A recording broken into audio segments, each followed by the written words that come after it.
السلام علیکم ورحمۃ اللہ وبرکاتہ۔ بسم اللہ الرحمن الرحیم۔ اسلامی اقوال زرعی، ارشادات نبی صلی اللہ علیہ وسلم۔ نمبر 1، مومن کی فراق سے بچو کیونکہ وہ اللہ کے نور سے دیکھتا ہے۔ نمبر 2، اللہ تعالی جمیل ہے اور جمال کو پسند فرماتا ہے۔ نمبر 3، صبر وہ ہے جو مصیبت کی پہلی ٹھوکر لگنے پر کیا جاتا ہے۔ نمبر 4، جو اپنے دوست کو کسی گناہ کا طعنہ دے وہ اس گناہ کا مرتکب ہونے سے پہلے نہیں مرے گا۔ نمبر 5، ایمان کے بعد بڑی نعمت نیک عورت ہے۔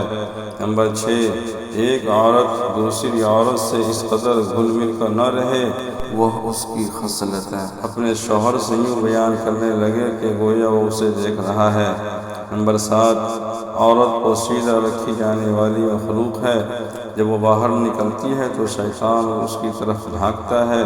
نمبر 8، جب کوئی عورت مرے اور اس کا خاوند اس سے راضی ہو تو وہ جنت میں جائے گی۔ نمبر 9، عورت نماز اور خوشبو مجھے پسند ہے۔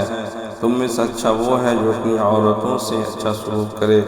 نمبر 10، ایماندار آدمی اپنی بیوی سے ناراض نہ رہا کرے، کیونکہ اگر اس کی کوئی عادت اسے ناپسند ہو تو کوئی قابل پسند بھی ہوگی۔ نمبر 11، اگر میں حکم دیتا کہ کوئی کسی کو سجدہ کرے تو بیوی کو حکم دیتا کہ اپنے خاوند کو سجدہ کرے۔ نمبر 12، عورت کی عزت شریف الطبع لوگ ہی کرتے ہیں اور اس کی اہانت کمینے لوگوں کے سوا کوئی نہیں کرتا۔ نمبر 13، برے دوستوں سے بچو کیونکہ وہ تمہارا تعارف بن جاتے ہیں۔ نمبر 14، نیک دوست کی مثال ایسی ہے جیسے مشک بیچنے والے کی دکان کے، کچھ فائدہ نہ بھی ہو تو خوشبو تو ضرور آئے گی۔ نمبر 15، اور برا دوست ایسے ہیں جیسے بھٹی کے آگ، نہ لگے تب بھی دھوئیں سے کپڑے ضرور خراب ہوں گے۔ نمبر 16، غریبوں کے ساتھ دوستی رکھ اور امیروں کی مجلس سے دوری۔ السلام علیکم ورحمۃ اللہ وبرکاتہ۔